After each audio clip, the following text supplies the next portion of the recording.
Histoire des trois fées. Il était une fois un garçon qui, bien qu'il ait 6 ans, était aussi petit que le pouce de tout le monde. C'est pourquoi tout le monde l'appelle un petit garçon. La famille du petit garçon était très pauvre. Ses parents devaient travailler comme ouvriers salariés pour la maison du propriétaire. Ils devaient travailler dur du petit matin jusqu'à tard le soir mais n'avaient toujours pas d'argent pour mener une vie bien remplie.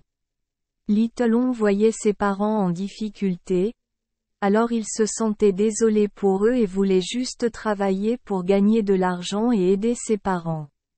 Un jour, Tiny a dit à ses parents qu'il voulait garder des buffles pour les aider. Les parents de Tiny estimaient qu'il était trop jeune, alors que chaque troupeau de bébés buffles était plusieurs fois plus grand que lui, alors ses parents ne le laissaient pas aller chasser. Mais face aux supplications persistantes de Tiny, ses parents étaient prêts à le laisser essayer le python. Bien que Tiny soit petit, il est très doué pour élever des buffles. Il ne laisse aucun buffle manger le riz ou le maïs des habitants de la région. Il mange tous les buffles jusqu'à son estomac plein. Tout le monde dans le village a félicité Littleton. Le propriétaire aimait aussi beaucoup Littleton élever des buffles. Un jour, les champs du village n'avaient plus d'herbe, alors Littleton dut conduire le buffle jusqu'à la montagne pour qu'il puisse manger de l'herbe. Alors qu'il gardait les buffles, Tiny a vu une rose aussi grosse qu'un chapeau fleurir sur une branche d'arbre. Littleton a conduit le buffle près de cet arbre, puis il a grimpé sur l'oreille du buffle, puis s'est doucement déplacé vers la branche de l'arbre et a grimpé au milieu de la fleur. En entrant dans la petite fleur, j'ai été très surpris et excité car à l'intérieur de la fleur il y avait des gens aussi petits que lui, une fille en chemise bleue, une en chemise jaune et l'autre fille en chemise rouge. Lorsque les trois fées l'ont vu, elles étaient heureuses de lui poser des questions et lui ont ensuite apporté de délicieux bonbons à manger. Petit-on ne l'a pas mangé tout de suite mais a mis les bonbons que les filles avaient mis dans son sac. Se sentant étrange, les trois fées ont demandé. Le bonbon qu'on t'a donné, pourquoi Petit-on ne l'a-t-il pas mangé? Tiny a répondu. Je ne mange pas. Je l'apporte à la maison pour que mes parents le mangent. Ma famille est très pauvre. Mes parents travaillent dur. J'aime beaucoup mes parents. Les trois fées dirent ensemble. Petit-on, mange juste.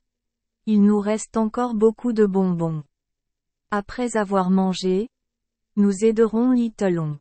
Un instant plus tard, attendez que le buffle mange suffisamment d'herbe. Littleton et les trois petites fées montèrent, s'assirent sur les cornes des buffles et partirent avec le troupeau de buffles jusqu'au village. De retour à la maison de Littleton, les trois fées virent que c'était exactement comme Littleton l'avait dit. Sa maison était très pauvre. La maison était délabrée et désolée. Les trois fées dirent à Littleton d'aller retrouver ses parents. Les trois fées tenaient des stylos magiques et dessinaient un grand champ. Dans les champs se trouvaient des fleurs de riz mûres et dorées comme le soleil. La fée à la chemise verte a dessiné de nombreux beaux vêtements. Dès que j'ai fini de dessiner, tous les champs, le riz et les vêtements sont devenus réalité. À ce moment-là, Tiny et ses parents arrivèrent. Oh! Quelle belle maison! Quel domaine est si bon!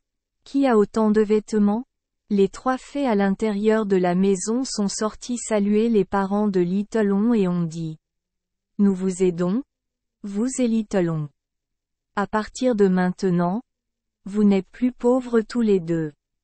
Il y a des champs à labourer, des maisons où vivre et des vêtements à porter. Puis la fée à la chemise bleue a donné une chemise à Petit-on. Quand il l'a enfilée, il a soudainement grandi. Mes parents étaient si heureux. Lorsqu'ils se retournèrent pour les remercier, les trois fées se transformèrent en 3 colombes blanches et s'envolèrent dans les nuages. Dès lors, Personne ne revit les 3 fées. Et Taignion est maintenant très grand, en bonne santé, travaille très dur et est aussi habile que les 3 fées roses. Je souhaite aux enfants une bonne lecture. Merci les enfants des Esperluette Croisillon 39. Avoir écouté des contes de fées au jour Esperluette Croisillon 39. 8. Espérons que les histoires apporteront aux enfants des moments heureux et significatifs. Si vous aimez notre chaîne, veuillez appuyer sur le bouton S Esperluette Croisillon 39. Abonner, pour ne manquer aucune histoire intéressante. Je vous souhaite une bonne nuit de sommeil et de beaux rêves. Rendez-vous dans la prochaine histoire.